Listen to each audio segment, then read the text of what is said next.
കുഞ്ഞിക്കുരുവിയുടെ പെൺകൂട്ടൽ പൊന്നിളം പൂവേൽ വന്നല്ലോ. നേരം പുലരുന്ന നേരത്ത് കുഞ്ഞിക്കുരുവിക്ക് ആമോദം. താളത്തിൻ പാട്ടൊന്നും പാടിയിടാൻ കുഞ്ഞിക്കുരുവിക്ക് ആവേശം. താളത്തിൻ പാട്ടൊന്നും പാടിയിടാൻ കുഞ്ഞിക്കുരുവിക്ക് ആവേശം. അമ്മേ, ഞാൻ പാട്ടൊന്ന് പാടിടട്ടെ?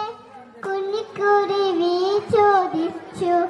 ഓമനെ പാട്ടൊന്നും പാടിടല്ലേ?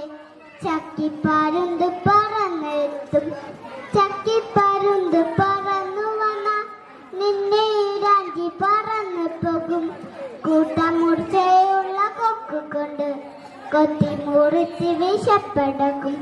കൂട്ടമൂർച്ചയുള്ള കൊക്കുകൊണ്ട് കൊത്തി മുറിച്ച് വിശപ്പടക്കും. ഇല്ലമ്മേ, പാട്ടൊന്നും പാടിടില്ല. അമ്മ പറഞ്ഞത് കേട്ടിക്കൊള്ളാം. അന്ന് പകലവൾ പാടിയില്ല. ചക്കിപ്പരുന്തെന്ന് വന്നുമില്ല. പിറ്റേന്ന് നേരം വിളത്തപ്പോൾ അമ്മയുടെ തേടി പോയപ്പോൾ കുഞ്ഞിക്കുരുവിയെ പാട്ടുപാടി. താളത്തിൽ ഈണത്തിൽ പാട്ടുപാടി. പാട്ട് പാടുന്നത് കേട്ടുകൊണ്ട് ചക്കിപ്പരുന്ത് പറന്നെത്തി.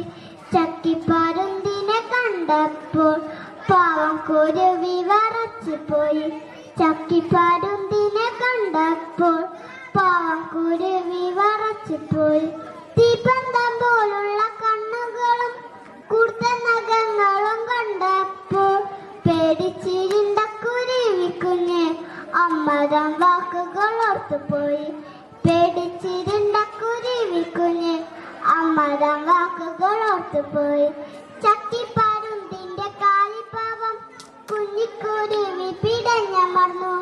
അമ്മമ്മ ചൊല്ലത് കേട്ടിടഞ്ഞ നമുക്കും ആപത്ത് വന്നിടുവിൻ.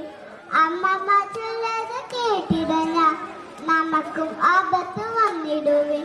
ഈ കഥയെന്നും നമ്മോർത്തിടണം. ഈ കഥ ഓർത്ത് പ്രവർത്തിക്കണം. ഈ കഥയെന്നും നമ്മോർത്തിടണം. ഈ കഥ ഓർത്ത് പ്രവർത്തിക്കണം.